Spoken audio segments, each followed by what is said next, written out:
Ladies and gentlemen, friends and fellow travellers, tonight we will witness a conversation between two old friends. Erwin and Hans Ulrich first met when Hans Ulrich was 17 years old, and he asked his parents to take him to Erwin's studio, as he wanted to meet him. And this makes me really old.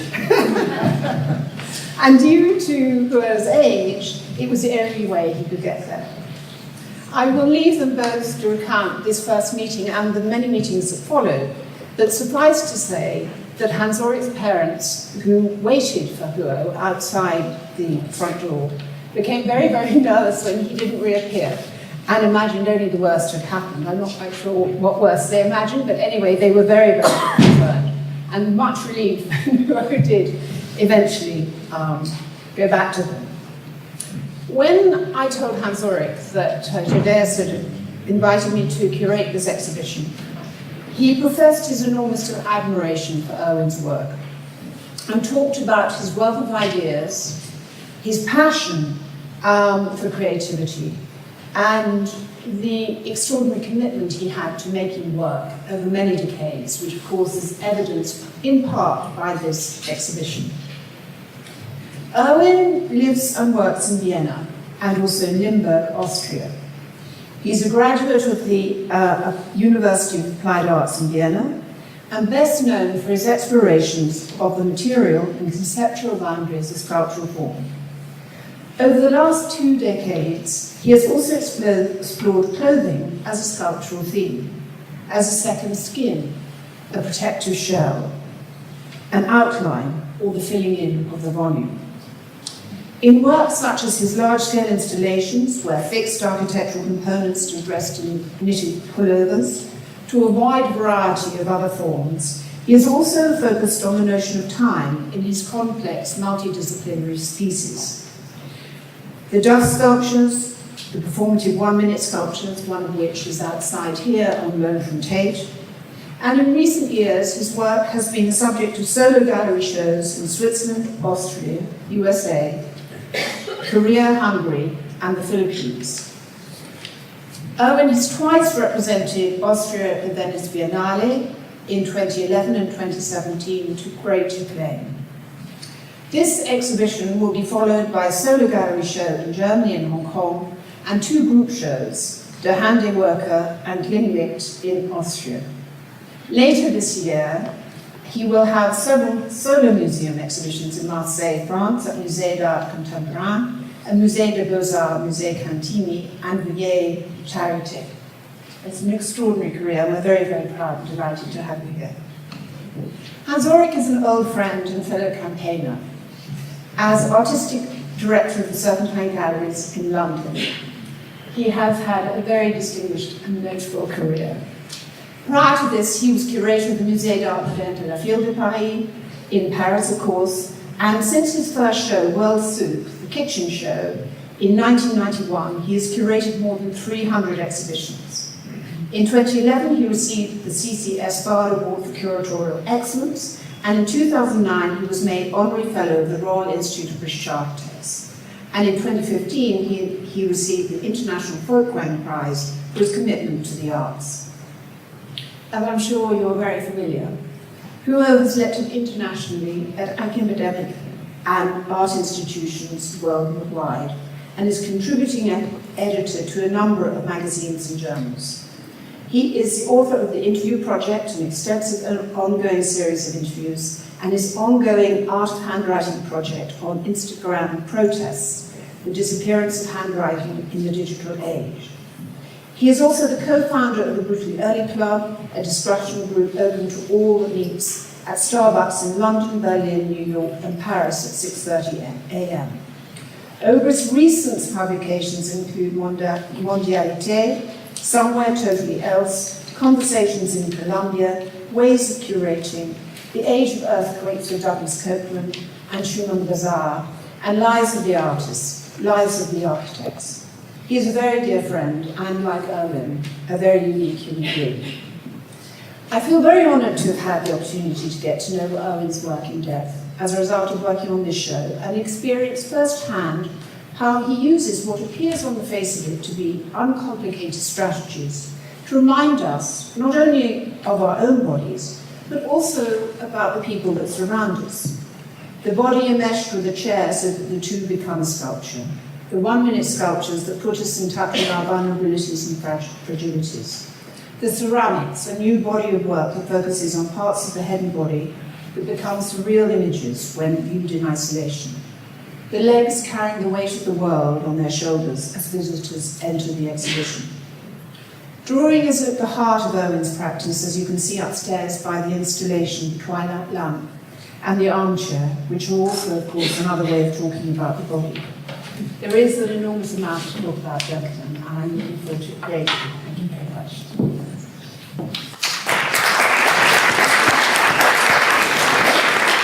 Thank you so much, Julia. Thank you so much to Tadeusz, Julia, and Polly, and everybody here at Tadeusz Obrist Gallery who organized this talk. And of course, foremost, many, many thanks to Erwin Wurm. Please give another very warm welcome to Erwin Wurm.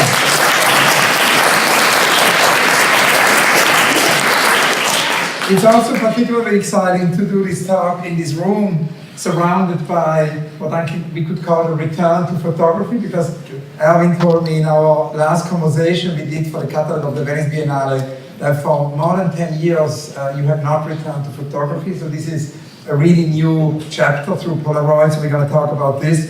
And there's so many chapters, of course, we can discuss today, but I thought it would be great to begin with the beginning. And I wanted to ask you how you came to art, or how art came to you, if there was an epiphany. That's a good question.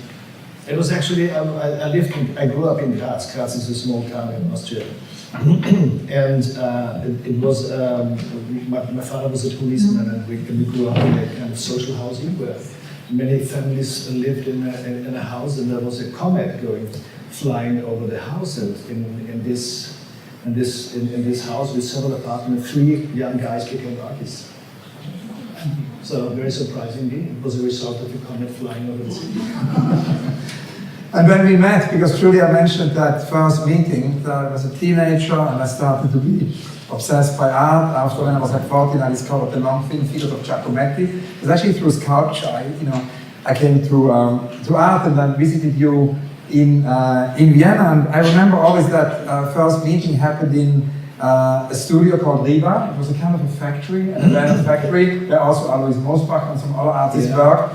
And you were at that time working on 2 series of works, which are very little known today. So I thought it would be interesting to kind of somehow talk about these works. It's the beginning somehow of your sculpture, and you work on sculptures made out of wood, many wooden elements kind of brought together, but you were also hammering on metallic objects like tins, and also bigger objects like barrels. Yeah. And, so could you tell us about these beginnings? When I became interested in art, I wanted to become a painter. I was painting a lot when I was a scholar in school with friends. We shared ideas, and I was painting. And my dream was to be accepted on the art school, academy, and to study art. But they didn't accept me in the sculpture, in the painting class. They put me in the sculpture class.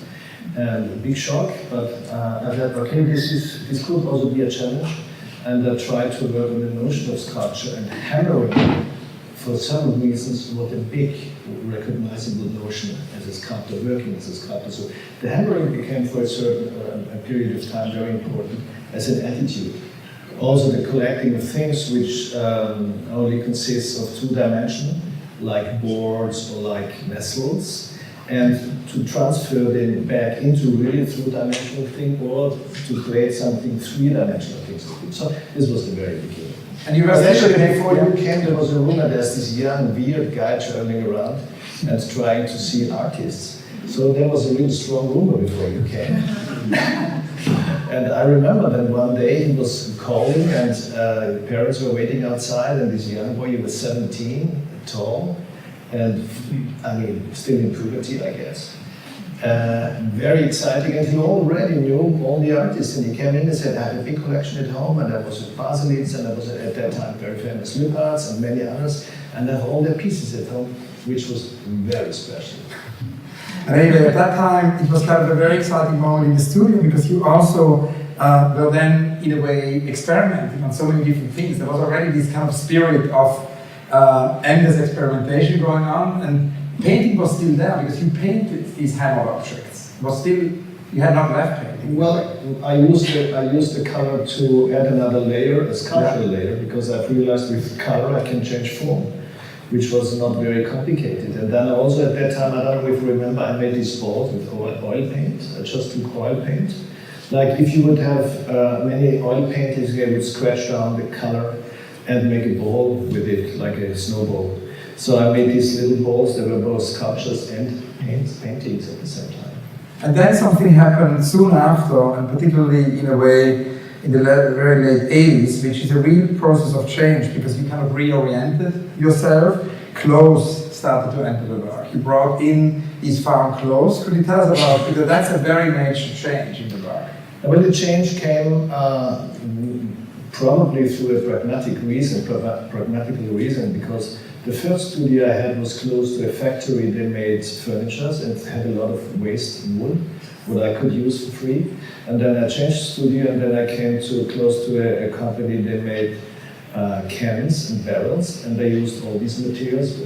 Also, I was able to handle things. And then I changed again the studio, and then I came to Riva, and there was a company close that were dealing with old cloths.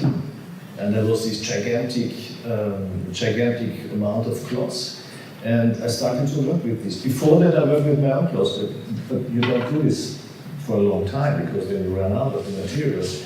So I was there. This was very, very exciting because the cloths, I've realized then, it was about sculptural notion. It's like the second layer of a second skin. And yeah, this became a very important part of my life. And it's of course very connected to what we see in the exhibition here, because already then you started to somehow work with instructions, the early instructions, the beginning of the 90s, Yes. Instructions of what one could do with these sweaters and fold them. And the instructions came, I had this show, I made these folded sweaters on very specific forms. I had selected 10 forms, and I was folding the sweaters with 2 nails on the walls in very specific forms, which were a reminder to some pieces of Dijon and to others. And then a gallery in San Francisco wanted to show these pieces. He had no money to bring me over, and I had no money to fly there. So actually, what I did, I made very precise instruction drawings, and called him and told him he should buy a sweater in a certain color, so curatorial choice. And he bought sweaters, and then I sent him the instructions by fax at that time, just to show him how to hang it. And then he said, so, and what shall I do when I sell these pieces? And he sold some pieces, and I told him, you probably do the same. You fold the sweaters, like if you would have bought a sweater in the shop, and then you give the collector an instruction drawing, and that they have to realize the piece at home. So this was the beginning of the short living sculptures. So that was kind of, it was not yet 1 minute, but it was the beginning of that time. The short living, yeah, and of the instruction drawing also. And then you also early on had this idea, I remember, that one could wear all the clothes in the wardrobe. How did this epiphany happen? This was, again, part of the research on the sculptural notion. You know, there's mass, volume, surface, time, many different things. So I thought, what's going on if I try, for example, to double or to triple or to multiply the surface? And so I asked one of my best friends if he would be able to wear the whole wardrobe piece at the same time. And I was feeling this. And yes, he was putting different layers on top of it, but at the same time, it became very sculptural because it was growing. All of a sudden, he put more volume, and he changed. And means the thing was when you change volume, you change content. And this was the interesting fact. And there's a very important work. I was reading about this morning. You told me about a Venice interview called Psycho, and that was the first set of instructions that you made. Can you tell us about the genesis of that? Which work? Psycho. It was it was related to the sweater pieces. I was dealing, as I said, with the issue of the notion of sculpture, and I have realized when you put a sweater over your body and over your hands, not showing the face, you in a way change and transform into an anthropomorph form. but not showing a specific personality, but only showing being a human being or a kind of a human being. And so I made this video and filmed different positions for, I don't know, 20 seconds. And then I added the next layer and the next layer. And I did this with friends of mine and myself. So we're putting things, pullover and trousers and shirts and different kind of clothes on our body, and changed it very radically. But what was happening there was for me so interesting, because when I looked at this, of course, many of these small, short living sculptures, 20-second living sculptures, were ridiculous, were unserious, were in a way joyful. And before a certain moment in my career, in my life, I would not accept these things. And therefore, for the first time, I accepted these non-pleasant, stupid parts of the work. And this was the first work which got a big audience, which got accepted, because all of a sudden psychology, philosophy, social issues became very, very, very important with this. And that was also the time when we started our Do It collaboration. Yes, we yes. had started this project with Polaroids and Christian Botansky, where we thought it would be somehow urgent to do an exhibition which is only constituted by instructions and by how-to manuals, and we could send the instructions around the world, and then people could just do it. And that's actually, we worked on 160 shows together, because that show has happened 116 times, since 1993, and it's kind of also fascinating that it has never stopped. There has always been a do-it version somewhere in the world since 1993, because in a way it's self-organized, and that's something where your instructions play such a key role, because in a way people could use them instructions and people could just do it. Can you tell us a bit about that? Because the beginning of this participation also, which we see absolutely, it's my first so-called do-its, the first 1-minute sculptures. The first 1-minute sculpture. So actually what I did, I made these little instructions, but like a platform like this, and I made a drawing on it like the piece outside, and I invited people to step on the platform and follow the instruction and realize the piece by following the instruction. I remember one piece was with a sweater, and the other one was with the wooden box where they had to go in and put the legs apart and carry something, whatever. And that was the Polaroid camera, which was very important. Because I saw the pieces are very ephemeral, the 1-minute sculptures too ephemeral, and I thought in the art world, ephemeral pieces, they would fade out in the face of the people, so I have to try to keep them longer, and for that reason I used Polaroid. So people could make a snapshot and take the pieces with themselves. I would even sign them and sign it for €100, $100. I thought it's a great business idea. It was actually not at all, but still. And because it ended on eBay. Exactly. And this went on for a certain period of time, and and then it faded out, and it was taken over by social media photographs, by all the things that we have today. And the drawings, there are different type of drawings. We're going to talk later in the interview about the amazing new drawings you're doing, which are upstairs here. But in terms of instructions, there are two kind of drawings. There are the ones which are instructions, you already mentioned, and then there are the others, basically, which are the drawings that the audience can't execute. Can you tell us a little bit about this different? Yeah, as I said already, the instruction drawings, they had really a very strong pragmatic reason. It was possible to send pieces abroad. It was actually a little bit like a theater instruction, like a partitur. So the pieces could be realized without me being present. So I could ask somebody to, actually what we did also, we sent the drawing by FedEx, and the gallery or the museum had to pause the drawing on the platform. So it was still a drawing of mine, with my handwriting also. And it was fantastic, because it was not necessary to travel, and it was not necessary to have all this transport and shipping going on. I asked the curator to organize the pieces, the tools, whatever you call it, the daily life objects. And I sent the drawings, so the pieces were very, very easy, and this I loved at the time. And then, of course, there is this moment when it all led to the 1-minute sculpture idea. And I always think it's interesting, when I speak to scientists, many years ago I met Albert Hofmann, the Swiss scientist who discovered LSD, and he remembered exactly the day when he made this discovery, the famous bicycle story. And then a few years later, I met Benoit Mandelbrot, and he, discovered fractals because in the classroom there was a blackboard. It wasn't really very clean, and suddenly he somehow saw fractals.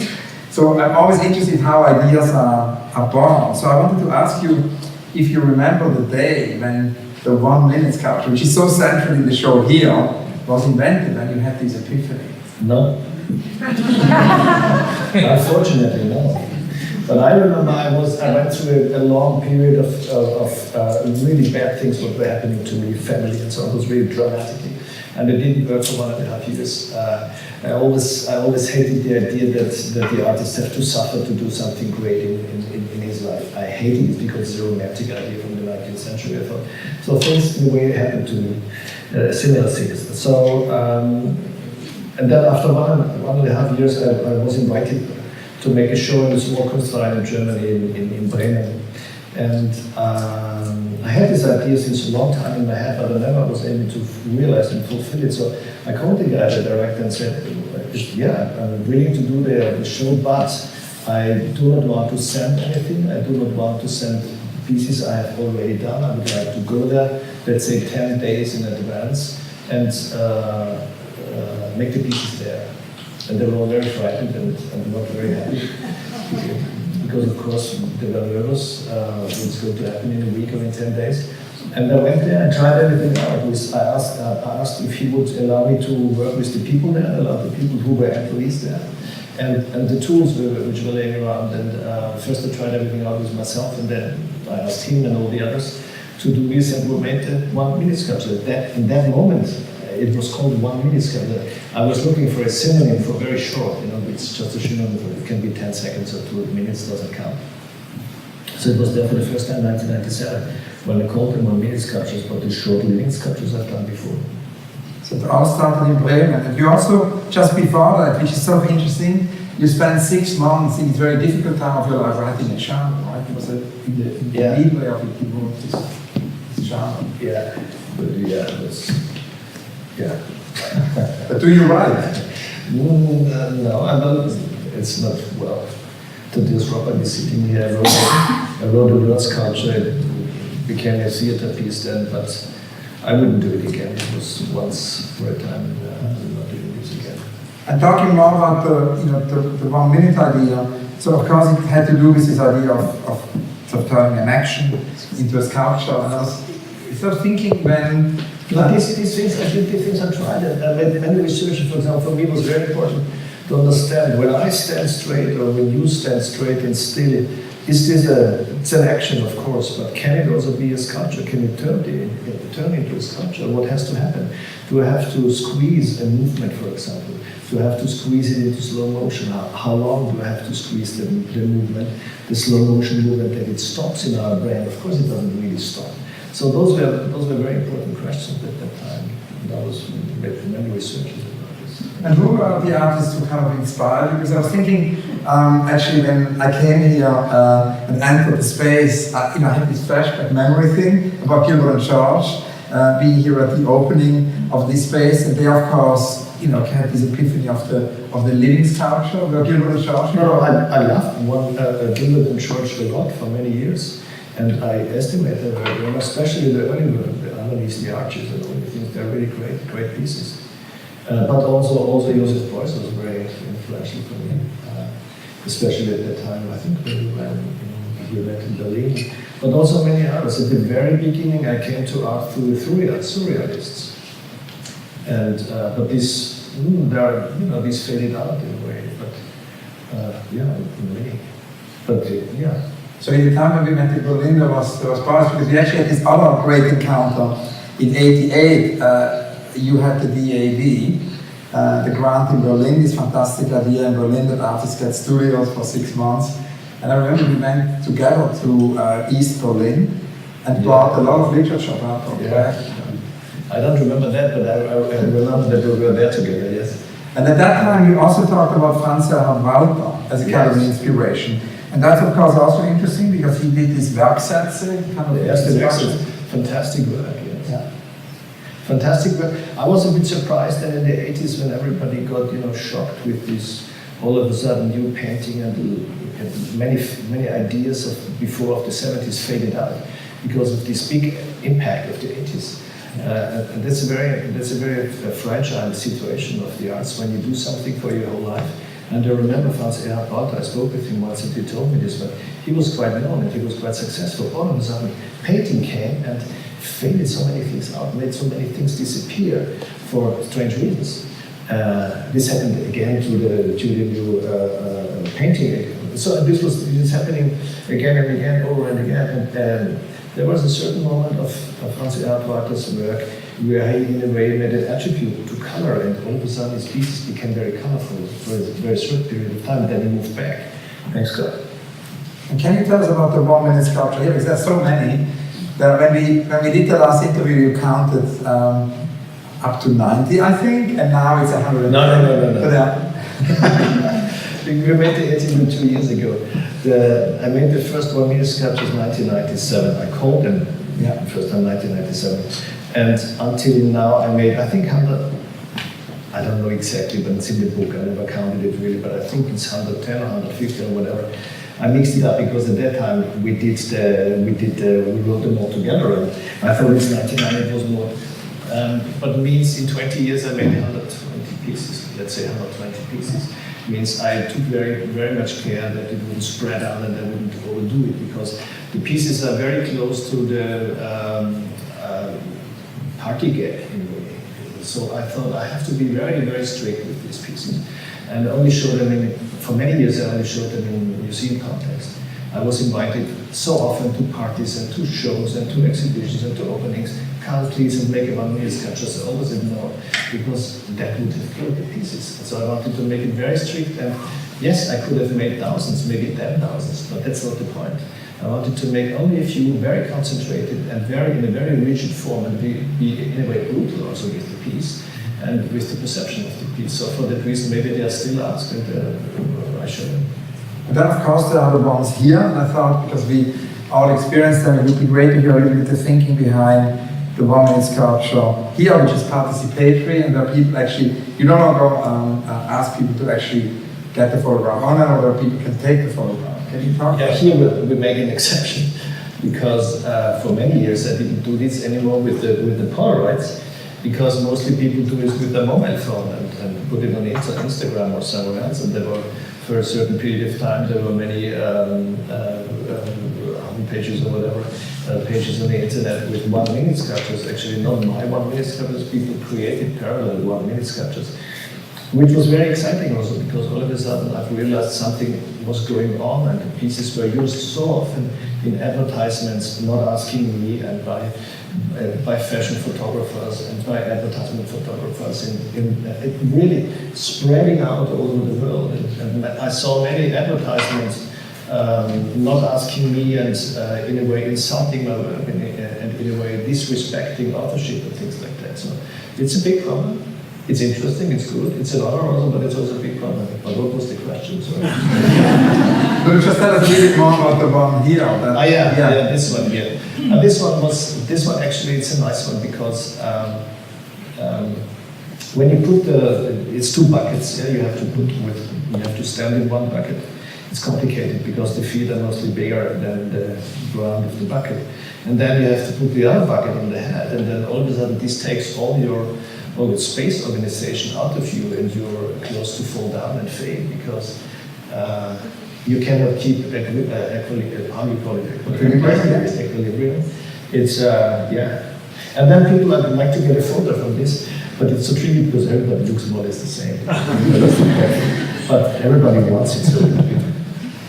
And then, of course, I was wondering about the rumor. There is a rumor, because talked about rumors before. There is a rumor about an unrealized 1 minute sculpture you wanted to do for London, which... Oh, yes. And I'm always interested in unrealized projects, because we know a lot about architects' unrealized projects, because they publish them relentlessly, and usually get reality built through publishing unrealized projects. And there's so many unrealized projects of artists we don't know about, projects which are too big to be realized, too small to be realized. Silvio Meirelles once told me, there is this little cube. He always wanted to do a tiny little cube in a museum, and the whole rest of the museum should be empty. So it took him 20 years to find a museum who would do that. So that project was too small to be realized. Okay. And then, of course, there are the utopic projects, like Sia Amanjani told me that we wanted to create a sculpture in the 60s, actually, from the Earth to the Moon, and that's was a bit big to be realized. There are projects which are censored indeed, or also for public art, projects which were,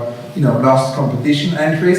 And last but not least, there's another category of unrealized project, which Doris Lessing actually, when Julia and I did the first Serpentine Marathon in 2006, we invited Ren Koolhaas to do it with us, and we had more than 50 Londoners over 24 hours, basically being interviewed by Ren and me as a portrait of the city. We never left the stage, so it was an exercise in sleeplessness for 24 hours.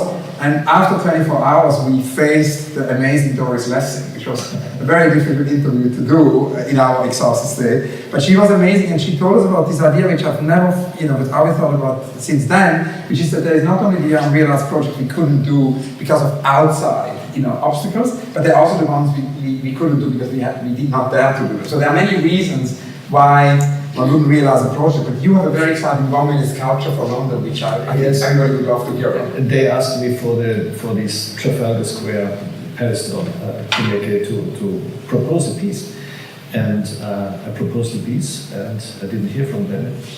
But then they wrote back. They said, "Could you come and pass by?" And I think it was the Halo Gallery or what it was. I don't know whether he invited me.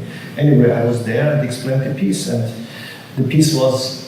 The 1-minute sculptures are dealing very often with stupidity also, ridiculousness, embarrassment, issues which are very touchy and very close to all of us. So I thought it would be, at that time, I thought it would be great. Now I know it was really stupid, but anyway, I was so stubborn that I didn't come with another idea, so basically the idea died, so I didn't do a piece there. But the piece was I wanted to ask a guy stand straight on the column and put a dressed guy, a banana in his ass. And they didn't like it, obviously. And I was stubborn, and I said, I'm not offering something else, so the piece wasn't realized. But it's of course not exciting because it was on a plinth, and we're looking again at the little film which is about the Städel exhibition. It was a very big show you did with Max Fräulein at the Städel Museum. And there's a lot of talk about the importance of the plinths. There is always a plinth with the 1-minute sculpture. Can you talk a little bit about that? Yes, because when you do the pieces on the normal floor, you're in the same way as the public. Because what I found interesting normally when you walk through an exhibition, you're a spectator, or you see a show, you're a subject watching things, and then you transfer into an object being watched. That's a very big step all of a sudden. But it's much more easy and much more interesting when the people who realize the pieces have to step on a pedestal on the platform, because all of a sudden they're higher and the statues is more defined, and in a way, as you know from Roman times and Greek times, all the big sculptures stand on platforms because it lifts them up so that the public could look at them more intensively, and this I found always very exciting, and since then I do it. Yeah. So there's this 1-minute sculpture for London which is unrealized. Do you have other unrealized projects? Projects which are too big or censored or forgotten or too small or too expensive, or projects you didn't dare to do? Yes, I also wanted to make a solo show with only 1-minute sculpture. Didn't work out also. I make many pieces where I failed dramatically. The first Fat House, because the idea was, again, from the sculptural point of view, when we gain or lose weight, we work with volumes, and means when we gain or lose weight, one can say it's a work on sculpture because it's dealing with volumes and changing content.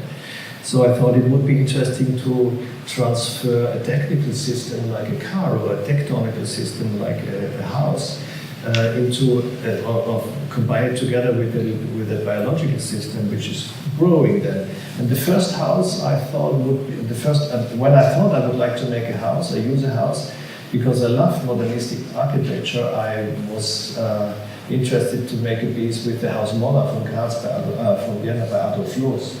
It's a beautiful house where the Israeli ambassador is in there now.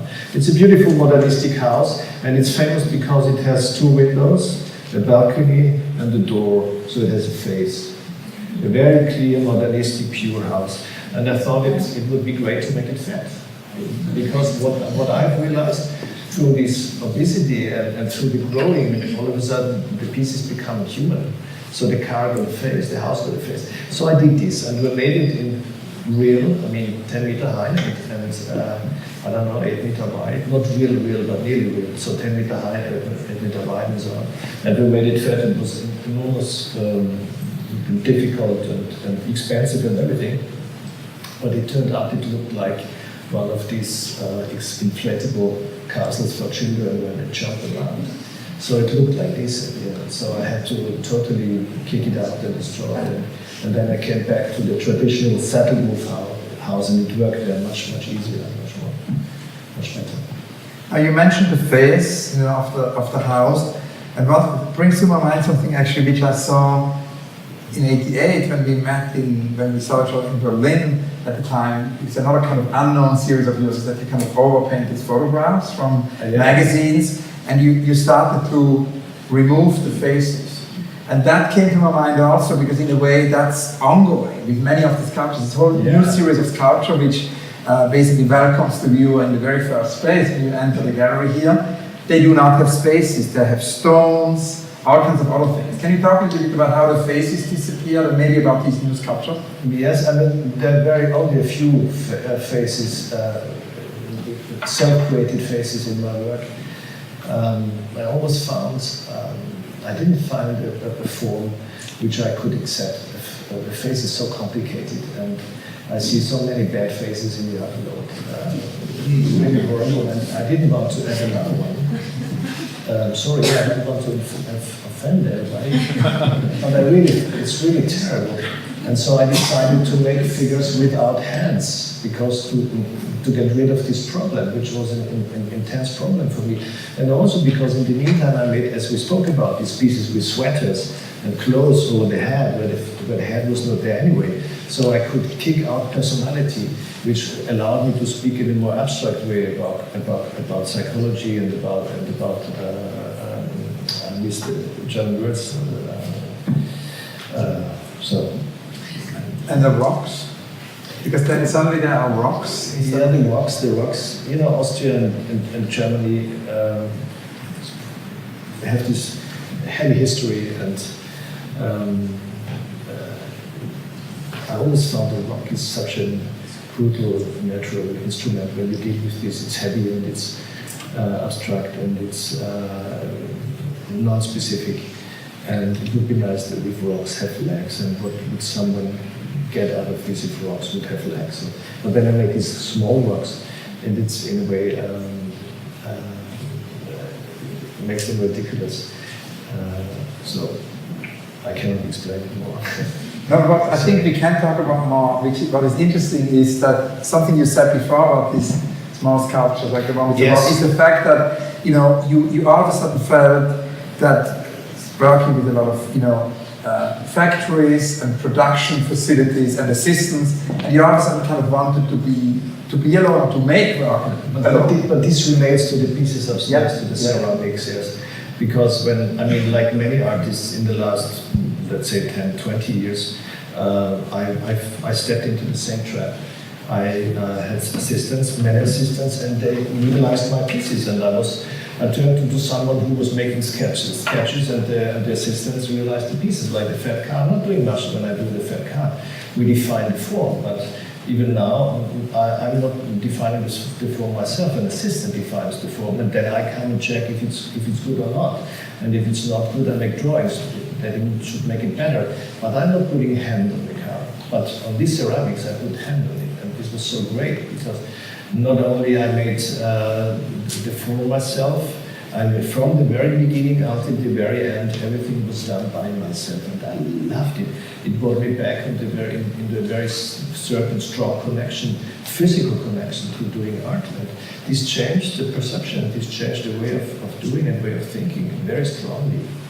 And the same with the drawings, for that reason I love drawing also. And the same in a way also with the Polaroids. It brought me back in a way to this very intense, interesting soak. I cannot describe what is soak in English. So it pulls you into something. Kind of. Yeah. I can only describe it, I don't know the word in English. It pulls you in. Yeah. Okay. Yeah, and the drawings, so that's another thing we haven't talked about. There's a whole big wall of drawings upstairs, and actually these drawings were first shown in a museum show, I think. I saw the book, it was in Luzern, and also at the Albertina. Albertina is, of course, the amazing drawing collection, one of the great drawing collections in the world. So, and that's, I mean, you've always made drawings. You made these overpainted drawings, I know, from the 80s, where you erase the faces. You make the sketches for sculptures, you make the instructions for the do-it-yourself pieces, the 1-minute sculptures. But here's something else started. It's a different type of drawing. Can you tell us about these new series? Yes, there are different parts. The first is the instruction drawing, which was important in my work because I could do something without being present or without being there. And then the other one is little sketches for realizing sculptures. I have sketchbooks when I have an idea about a sculpture, I memorize it, make little drawings, and I keep them, and then I look after a certain time, I look at it again, and when things pop up, that I draw them again in another book. So it's a system of finding the right way to realize the pieces. And then I show drawings a little bit, sometimes here and sometimes there, when I make bigger shows. And once a critic wrote, I make bad drawings. And I thought, okay, so I have to prove myself if I'm a better drawer. And I started to make drawings, drawing with myself, looking at myself in the mirror, as many artists did, all over the time of the years. And I've realized when I start walking, it's a psychological project to draw, and it has a lot to do with different aspects. So when I make, for example, when I draw you, I'm not interested in the portrait that somebody can read or recognize you. It's like when you walk in a face, like you walk through a landscape, and you follow the lines, and you follow, let's say, the hills and the rivers, and all of a sudden it became a sculptural process, because we exist of many ups and downs and forms and plastic forms, and this was so exciting. And then when I go on with this, and it produces a very certain attitude that you look to our world from a very different angle, and this is just pure joy. And also there's a lot of self-portraits in that series. Yeah, because I have myself all the time. And so it's easier to work with myself. Yeah, you say that you're an easy victim. Yeah. In the text, yeah. Now, we can open it up, I think, for questions. I have one last question. I have many more questions, but in between we should take a few questions from all of you. And I have one last question before we open it up, which is Rainer Maria Rilke wrote this lovely little book, one of my favorite books, which is the advice to a young poet. And I see lots of young artists here in the audience. So I was wondering what in 2019 would be your advice to a young artist? Well, go on, be stubborn. Don't listen to others. Learn from others. Erwin, thank you so much. You're very welcome.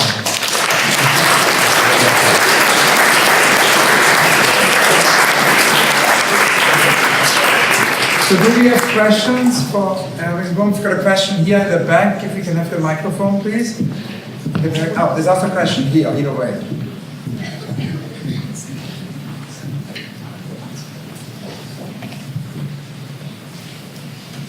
Hi, it's just a very simple question. Can you drive the car?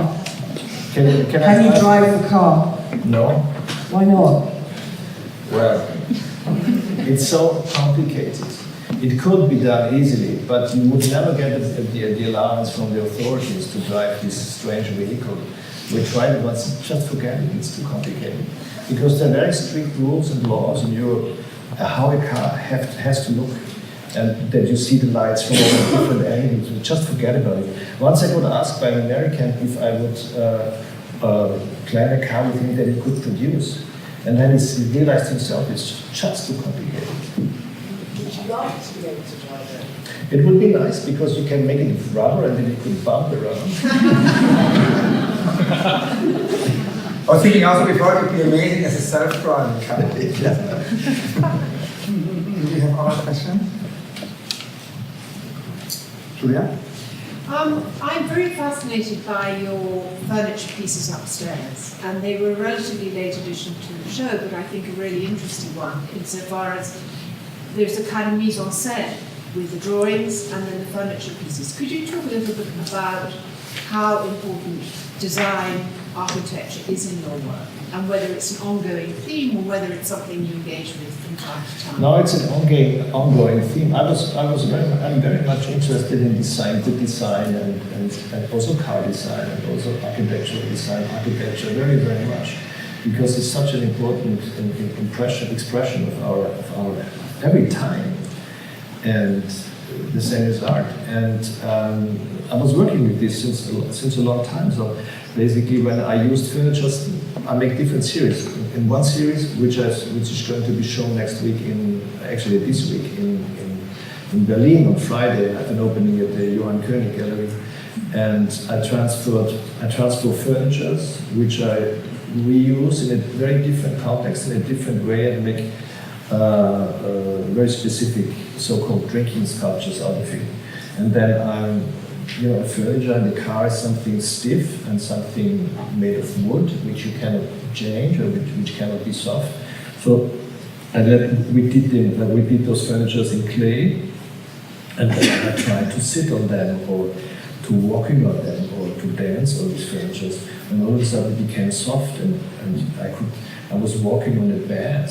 And the interesting thing was, it was so poetic because I had, Spuren, I had traps in the wood, not Spuren, Traces? I had traces on the beds. All of a sudden there were traces, like if I would have walked in the snow, but I was walking on a mattress. So this combination of, this poetic combination I like very much. But then, after when the clay is dry, we cast the clay and we make it in bronze or in another material.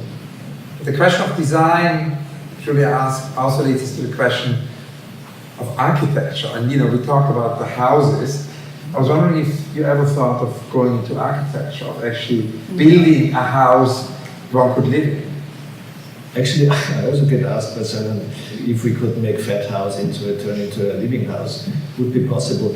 No, but for me it's a tool to address social issues and to address sculptural issues. When I made my parents' house, when I squeezed my parents' house, my parents have this,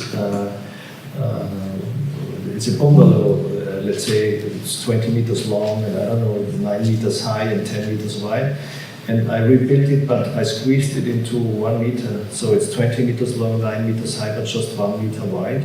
And people could go in, and all the apartments, so all the rooms were squeezed, all the furniture was squeezed, all the wallpaper was squeezed. So when you came in, immediately you got this flash of claustrophobia and restricted area. Do we have more questions? Many questions, amazing. One in the second row, one in the third row.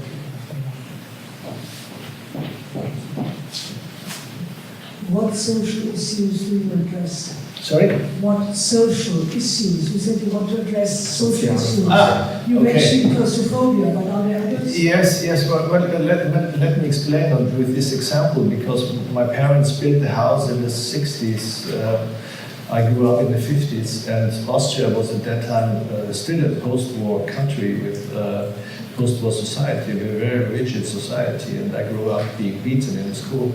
And but I found it normal at that time. I didn't find something strange with this. So with this house from the 60s, when you go in, you have immediately this flashback to this time. You see this strange surrounding was very Catholic. So when you see the bedroom of my parents, for example, the bedroom was 6 meters long and 4 meters wide, but I squeezed it as I squeezed the whole house. So the bedroom was still 6 meters long, but 40 centimeters wide, or 50 centimeters wide, not 40 centimeters wide, and there was the double bed, and on top of the double bed was the cross. And the cross was also squeezed. So the vertical piece of wood was long, but very thin, but the horizontal was very wide and very short. So all of a sudden it transfers certain ideas into something else that I found very exciting. And I use quite often the word paradox. For example, the fat car. It's a typical case of paradox, a paradox thing. A technical system of a car becomes fat, is growing, getting obese, and it's changing and combining different things, which I found very exciting. But paradox, it's interesting because I found this quote where you said, it's an interview, a recent interview with Joe Lloyd, and you talk about your fear for the planet. So it goes from your question of the social issues, to environmental issues, your fear for the planet. To quote you here, I'm horrified right now about our environment, about our future and the future in general. Many people think my work is funny, but I think my tool is the idea of the absurd, like with Eugène Ionesco and Samuel Beckett, and also paradox. Yes, very much. I mean, of course, I'm very concerned about our planet. It's not so complicated to be very concerned about our planet. The frightening thing is that most people don't care, and only a few care. And the most people don't. Many people think it doesn't exist, and it's just whatever, a bad imagination. But I'm very scared for these things, very much. And because I have children and I see the young people. And I mean, when I remember growing up in the 50s, 60s, 70s, we had this beautiful, bright vision of the future. And we could discover the world and we could do anything. Now, when I look at the young people, excuse me, I mean, what can they be fond of? Can they be happy? Or can they expect a future with open arms? I don't. And what's the role, because you mentioned paradox, the role of the absurd and the paradox? Because you mentioned often Ionesco and Beckett. It's interesting because before we met, about a year before we met when I was 16, I met Eugène Ionesco in the streets of St. Gallen, and then we went for coffee.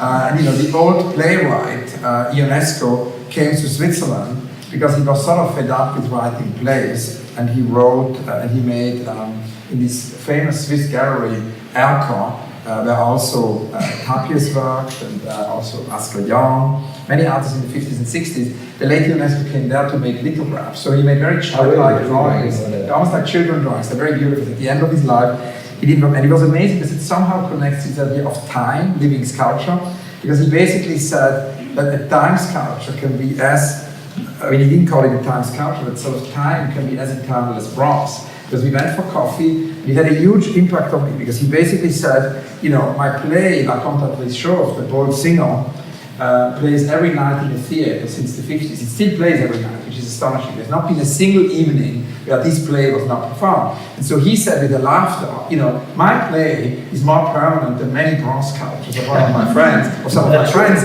which I installed and then disinstalled. That's kind of interesting. That's true, exactly. Very true. I mean, remember, Michelangelo said his sculptures should still exist 500 years after they were rolling down a mountain. That's a very different connotation. And yes, the same idea I had with the Vermeer sculptures. I wanted to find something suitable to our time, short living time, where we destroy things, nobody repairs things anymore. So I wanted to find an equivalent to this. And that's a try. We have more questions here, many more questions. There's a question here in the very back. Can I have the microphone in the very back?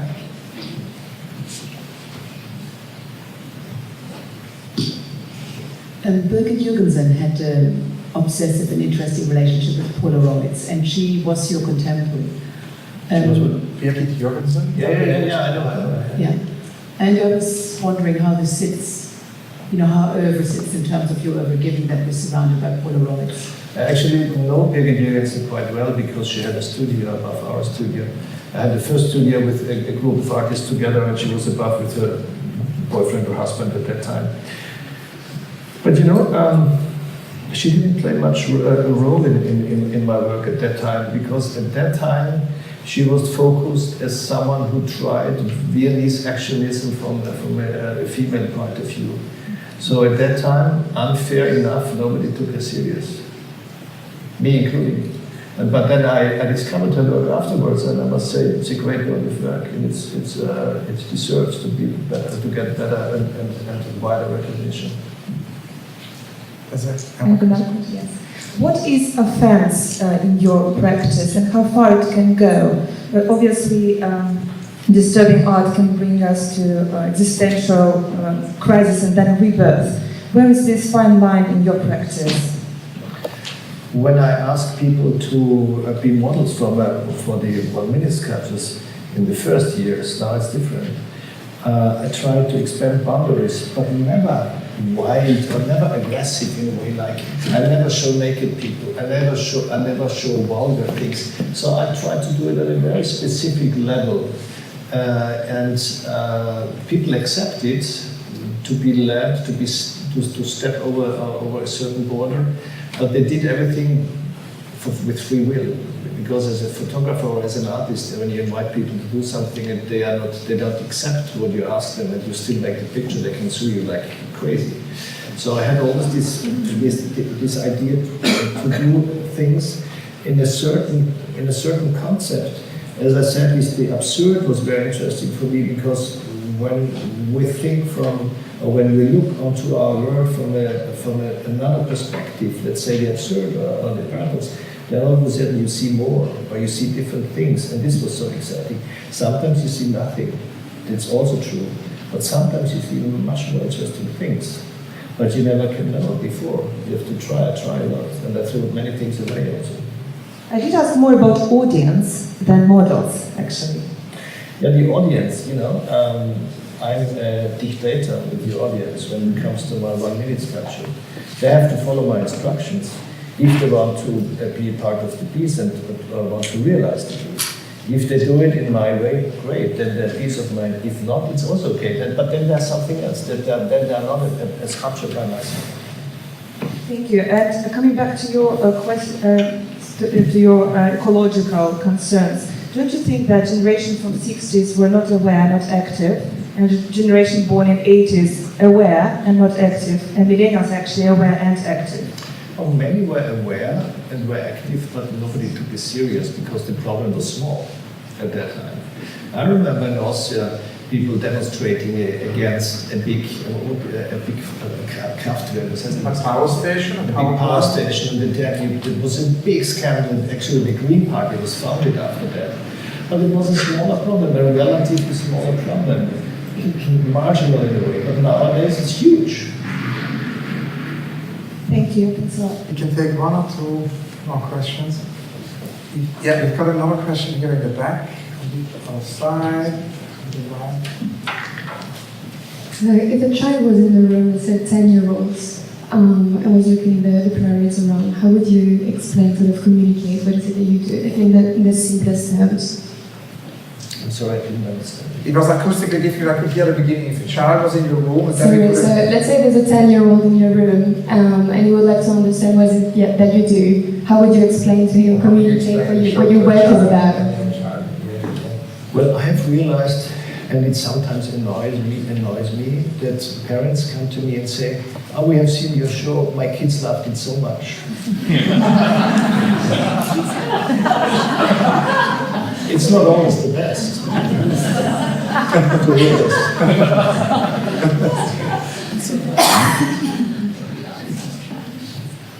One more question. So maybe then I have one last question, which is, this idea of reaching beyond the art world, and reaching into the wider world. Because at a certain moment, when we met, your work already in the 80s, early 90s was very known in the art world, but then something happened, and it happened with the 1 minute sculptures, really, that all of a sudden the 1 minute sculptures, went beyond the world of art. And one moment that became apparent was when the work the Red Hot Chili Peppers actually did this video in 2002. It was called Can't Stop. It's one of the rare moments actually where MTV credited an artist, because very often they just took from artists. Can you tell us about that? I mean, it's two questions in one. Yeah. It's curious to hear about that Red Hot Chili Peppers saga, but also more general, when you felt and how you feel about this idea of the work going beyond the boundaries of the special art. Well, first I have to say, I live in a quiet world. I work in a quiet world, and I got, wie sagt man, bestätigen? Confirmed. Sorry? Confirmed. I got confirmed recently because I read an article that music is, when you work, very bad for the work. And when you learn and you listen to music, it's very bad for you actually, so whatever. So you never listen to music? Never, ever. It's quiet. I like it quiet. Because Dan Graham always said we have to ask artists what music they listen to when they work. So you have the answer. Look at his work and you understand. So I got this call from Mark Romanek. I didn't know who this gentleman was. He was this very successful MTV producer, and who made music videos with Prince and Michael Jackson and Rolling Stones and Madonna, everybody. And they called and said we would be interested. He's doing a video with the Red Hot Chili Peppers. If I would allow them to use the bodily sculptures, and I never heard the name Red Hot Chili Peppers. So I repeated it to my assistant, and they said Red Hot Chili Peppers, and they were asking. And I understood. Okay, this is maybe important. So I said okay.